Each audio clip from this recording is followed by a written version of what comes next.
Alors maintenant, j'ai un scoop. J'ai un scoop parce que sur les 114 députés et 55 sénateurs qui nous ont répondu, tous nous ont répondu non, qu'ils ne lanceraient pas la procédure. Tous, sauf un. Nous avons reçu, pour la première fois, un député qui nous a dit qu'il était d'accord pour lancer la procédure de destitution par l'article 58 et qu'il recherchait donc 57 autres députés et 35 sénateurs. Ce député, c'est un député qui nous a d'ailleurs envoyé une lettre et que je voudrais remercier au passage pour ce courrier. Ce député en question, c'est un député des Républicains qui s'appelle Franck Marlin, qui est député de la circonscription, d'une circonscription de l'Essonne.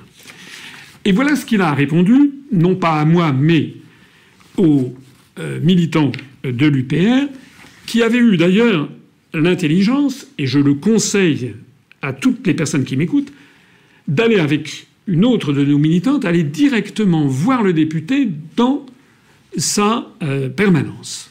Et voilà ce qu'a répondu ce député. Il met « Je fais suite à notre rencontre lors de la permanence de la Ferté-Alais, au cours de laquelle nous avons abordé la mise en place de la procédure de destitution du président de la République. Vous m'avez également confié un dossier destitution de Macron mode d'emploi, c'est le dossier de 16 pages dont je parlais tout à l'heure, dont j'ai pris connaissance avec attention, dit ce député. Aussi, je reviens vers vous pour vous confirmer mon engagement en application de l'article 68 de la Constitution pour initier cette démarche. Il me faut, comme vous le savez, afin de déposer cette proposition de résolution, mobiliser au moins 57 députés et pas moins de 35 sénateurs. Mais la suite de cette lettre, déjà, est extrêmement satisfaisante. La suite mérite également qu'on s'y intéresse, puisque monsieur le député Marlin continue en disant « Il est à noter que la liste des motifs susceptibles de caractériser un manquement au devoir du président de la République s'allonge chaque jour. » C'est-à-dire que ce député a décidé de jouer le jeu des Français et il est le premier à raconter que, en effet, la liste des manquements s'allonge chaque jour. Et voilà ce qu'il dit. Il dit hier encore à l'Assemblée nationale, dans le cadre de l'examen en seconde lecture de la PLF 2019, donc le projet de loi de finances 2019, le Premier ministre, sur ordre, a orchestré une véritable cacophonie gouvernementale ayant pour but de désorganiser les débats parlementaires. Mission accomplie.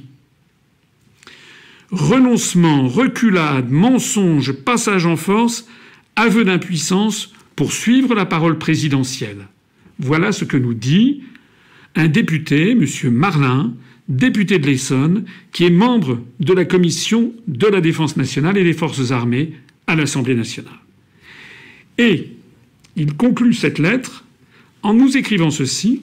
« Pour toutes ces raisons, j'ai saisi le président de notre groupe, Les Républicains, Christian Jacob, pour l'informer de ma démarche d'engager la procédure de résolution de destitution et également qu'il m'accompagne auprès de mes collègues.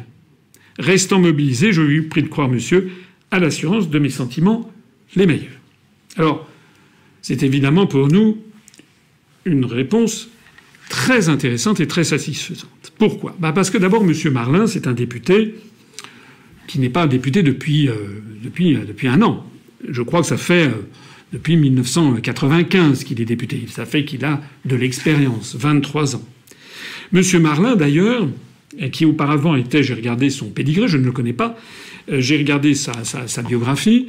M. Marlin a été, au moment de la réintégration de la France dans l'OTAN, a été, je crois, l'un des seuls, sinon le seul député de l'UMP à refuser, à voter contre la réintégration de la France dans l'OTAN.